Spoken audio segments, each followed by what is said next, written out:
बिस्मिल्लाहिर्रहमानिर्रहीम। अभी अडयाला जेल में खान साहब से मुलाकात हुई। मुलाकात का हवाला आपके सामने रखना चाहूंगा। खान साहब ने सबसे पहले ये कहा है कि आज 13 अगस्त है, 14 अगस्त की आज रात है। आप तमाम लोगों ने पाकिस्तान के झंडे लेकर, तहरीक इंसाफ के झंडे लेकर आपने सड़कों पर निकलना है। नंबर 2 बात, खान साहब को मैंने बताया कि जनरल फैज को इस तरह से जो है वो उनको अरेस्ट किया गया है और ख्वाजा आसिफ और फैसल वाडा बड़ी अजीब अजीब स्टेटमेंट्स दे रहे हैं कि 9 मई के जो किरदार हैं वो जनाब उसमें भी ये चीजें आएंगी, फलां होगा, ये होगा, यूट्यूबर उठाए जाएंगे, व्लॉगर उठाए जाएंगे और जो है बड़े मुहरकात हैं और बड़ी चीजें हैं और बड़ा जनाब उसके ऊपर बड़ा कार्रवाई होने जा रही है और अब जो है मिलिट्री ट्रायल भी होगा। तो खान साहब मुस्कुराए, उन्होंने कहा कि देखें, हम तो पहले भी कह रहे हैं कि जुडिशल कमीशन बनाना चाहिए। ये एक अच्छा मौका है कि अब जुडिशल कमीशन बना लें और पता लगा लें कि किसने सीसीटीवी फुटेजेस चुराई। जिसने सीसीटीवी फुटेजेस चुराई वो 9 मई करवाने वाला है। और सेकंड, उन्होंने कहा कि जो है आग लगाने की बात की जा रही है। देखें, अगर हमारा कोई वर्कर आग लगाता है तो हमें लेकर आए कि ये वीडियो के अंदर आपका वर्कर है, आग लगा रहा है। हमारे किसी बंदे ने, किसी शख्स ने, किसी पाकिस्तान तहरीक इंसाफ के रहनुमा ने आग नहीं लगाई। तो खान साहब का बड़ा क्लियर मौकफ है कि ये जो मर्जी है कर लें, जो मर्जी ये बातें कर रहे हैं, लेकिन इनके पास कोई ऐसी चीज नहीं है, कोई एविडेंस नहीं है और कोई भी ये स्टेटमेंट देते हैं तो इनकी कोई वैल्यू नहीं है। नंबर 3 बात, खान साहब ने कहा है कि काजी फैसल साहब के पास हमारी कितनी दरखास्तें हैं फंडामेंटल राइट्स की।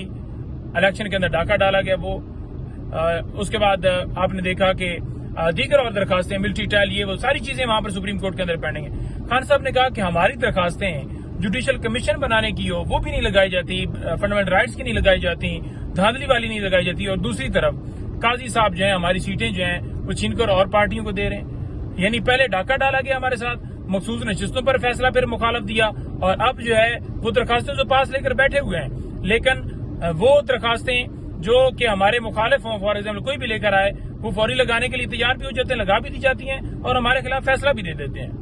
तो खान साहब ने कहा है कि ये वक्त जो है वो सारी चीजें लिख रहा है और जो कमिश्नर रावलपिंडी है वो उसका जो बयान है वो भी पूरी दुनिया ने देखा है। तो खान साहब ने कहा कि देखें, कमिश्नर रावलपिंडी ने बयान दिया, कमिश्नर रावलपिंडी के बयान को आप देखें और उसको देखें कि वो कह रहे हैं कि जो चीफ जस्टिस ऑफ पाकिस्तान जो है वो और चीफ इलेक्शन कमिश्नर वो दोनों इन्वॉल्व हैं धांधली में। तो उन्होंने कहा कि उसने कहा है कि उनको लटकाना चाहिए। तो आज तक कमिश्नर रावलपिंडी को किसी अदालत में किसी जगह के ऊपर क्यों नहीं प्रोड्यूस किया जा रहा? लेकर आए। उसने बयान दिया है कि किस तरह 70 हजार से 80 हजार से लोग पीटीआई के जीते हुए थे और हमने हराया। तो फिर उसको अगर जो है ये समझते हैं कि ये सच्चे हैं तो क्यों नहीं उसको लाया जा रहा? तो उसको लाया जाए, उसकी स्टेटमेंट ली जाए, उसकी स्टेटमेंट बहुत अहम है। और खान साहब ने हमें कहा कि आप भी बात कीजिए, हमने कहा कि हम ऑलरेडी बात करते हैं और हम मजीद इसको बिल्कुल बात करेंगे और कहेंगे कि उसको लाया जाए। इसके अलावा खान साहब ने कहा कि जो पतन की रिपोर्ट है, उन्होंने कहा कि नवाज शरीफ अपना हल्का हार गया, जो कौम की आखिरी उम्मीद कहते हैं कि कौम की आखिरी उम्मीद आ रहा है, उन्होंने कहा कि वो तो अपना हल्का हार गया है। पतन कह रहा है कि 102% टर्न आउट जो है वो वहां पर एनए की सीट पे हुआ है, 41 जो है वो टर्न आउट जो है वो जो सूबाई सीट है उसके ऊपर हुआ है। तो जिससे वाज़ेह नजर आता है कि किस तरह वोट एडिशनल जो है वो ऊपर वाली सीट के अंदर डाले गए, बोगस वोट डालकर उसको जितवाया गया। इसी तरह उन्होंने कहा कि ये ओन चौधरी जो है, ये भी उसकी भी रिपोर्ट आई हल्के की, तो वो भी अपना हल्का हार चुका है। इसी तरह से बाकी सारे हल्के अपने हार चुके हैं और हारे हुए लोगों को फार्म 47 के मुताबिक बनाया गया है।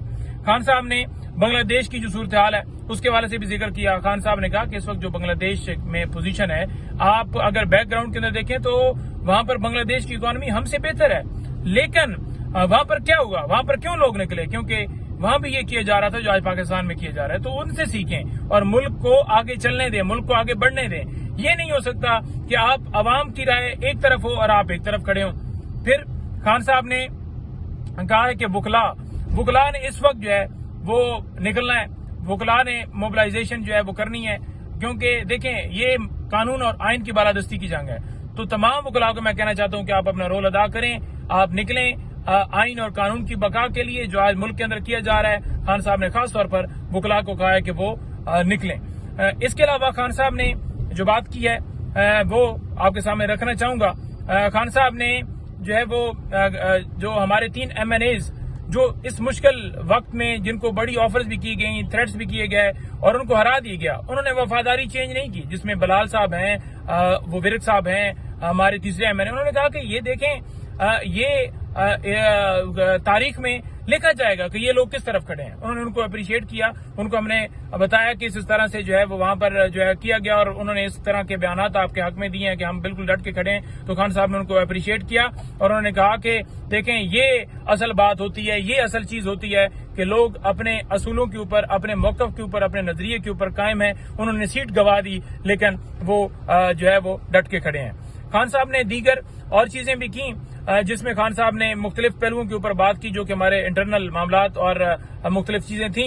लेकिन जो साथ साथ चीजें चल रही हैं मुल्क के अंदर, गिरफ्तारियां, हमारे सोशल मीडिया के टाइगर्स जो हैं वो उठाए जा रहे हैं, उनकी फैमिलीज या यूथ की गिरफ्तारी हुई हैं। तो खान साहब ने वो कहा कि देखें ये जितनी गिरफ्तारियां मर्जी कर लें, क्या उनके विजन चेंज कर सकते हैं?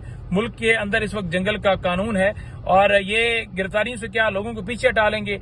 खान साहब ने कहा कि मैं उन तमाम लोगों को सलाम पेश करता हूं जो इस मुश्किल वक्त में, जो इस मुश्किल घड़ी में, जो इस सारे मामले में डट के खड़े हैं, साथ दे रहे हैं, पाकिस्तान की खातिर खड़े हैं। और जो है वो खान साहब ने उनको खराज तहसीन पेश किया। इंशाअल्लाह ताला जो है ये जुल्मत की रात जो है वो देर तक नहीं चल सकती। कुफर का निजाम, जैसे मौला अली इस्लाम फरमाते हैं कि कुफर का निजाम चल सकता है लेकिन जुल्म का निजाम नहीं चल सकता। ये जुल्म का निजाम मिटेगा। अभी की मैं तफसीलात आपको दी हैं कि खान साहब के साथ जो चीजें दी हैं तफसील में, क्योंकि टाइम व्लॉग का 5 से 6 मिनट के अंदर जो है वो क्लिप कंप्लीट होना चाहिए ताकि आप लोग जो है वो उसको सुन सकें और आपके पास बुलेट पॉइंट्स आ सके। मैंने आपके सामने सारा मौका रख दिया। बहुत शुक्रिया।